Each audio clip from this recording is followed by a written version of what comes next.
ọkwa mme ife onyonyo ebe a ife na-eme n'obodo ụmụ anụmanụ mmadụ dị ndụ apụtasị m ka isi wee mara na nwunye egbulie ka isi wee mara na nwaanyị obodo egbulie ka isi wee mara ụnyaahụ ka anyị na-agagharị n'ụlọ ọgwụ maka nke ndị ihe mberede okporo ụzọ tipịara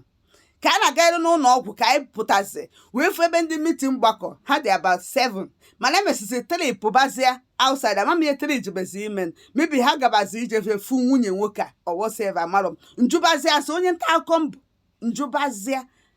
lapụ ndị otu mụ na ha so wee bịa maka onye nke nwere ife mberede okporo ụzọ jụbazie ndị nke anọ na-ekwu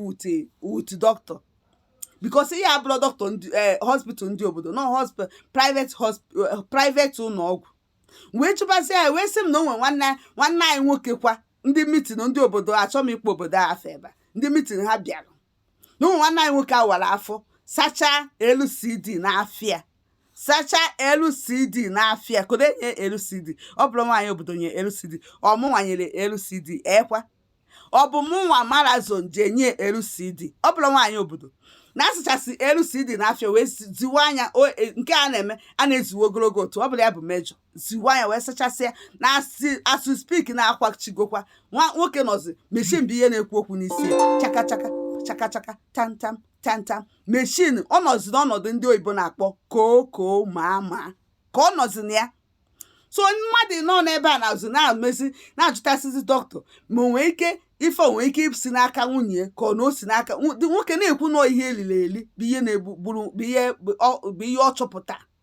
adịna ya ewelili ya jewe n'aka ndị uwe ojii because why na ya mara onye ọ bụ na ihe a na-anụ apụta ozugbo si nọ nwunye ijiri evidence so dụtọ na ya nwa abụrụ ụlọ ọgwụ nke ya bụrụ ụlọ ọgwụ ndị obodo na ya nwa na onwe na-alụ ọrụ ya ka ọ dị shọ na nwoke a tetere ụra beti na oyi ofu ka ọ na-agwa unu ndị mitin na ebe ọ na-agwa ha mmadụ ịnọ bịara ya mmadụ ịtapụkochekwuwe ebe nke nwaanyị ebe nke nwunye nwoke nọ bika asị na nwunye nwoke nwee kaa garaji nwunye nwoke nwee na asị na dịma nwee kaa garaji nwee moto ịtọ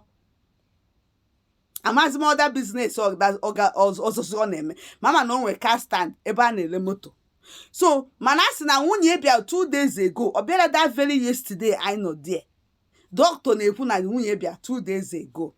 bịa mara the condition die na die ka nọ na machine na die ekwubere okwu and na ndị lọchiri ya n'ụlọ ọgwụ abụkwa ndị gịnị ndị mitin fa na ọ bụ ọdị na nwunye lọchiri dutere ebe a so kedu si ka isi wee chi ịgwa m nkwuo na nwaanyị obodo gburu nwoke be anyị isi ka isi wee mara ke na ọ bụrụ eziokwu ma na fa ya egbukwu gị nwa before i wee kweta na ọ na-eme ebe ị na-ekweta na ha na-enye LCD mee LCD bicha ya tiri na pap ị na-eli ọ na-egbu gị nwayọ nke ọkwa o mere m n'anya ụnyaahụ a na-ekwue ọ bụrụ okwu a sị na mmewetakwa update mgbe o tetekwazịrị na dọkịta si na ọ bụrụ na o nweta onwe ya na ọ ya ebilite na ya make go show na ọ sachasịrị afịa niile otu o nwere ike isi wee lụọ nke na ọ bụzịa na o bilitezie we take it from there so na ọ bụzịa na unu nwachọzi imewezi aka izu na nwunye na ọ gbasara unu na ọ gbasara nyanwa betu na oyi ofu n'afọ nwoke ka ya na-ekwu nwaanyị abịakwa after 2 days ago ka abịakwa n'ọzọ ọ nọgodo ebe a na manage godo that car because office dị onwere n'ebe a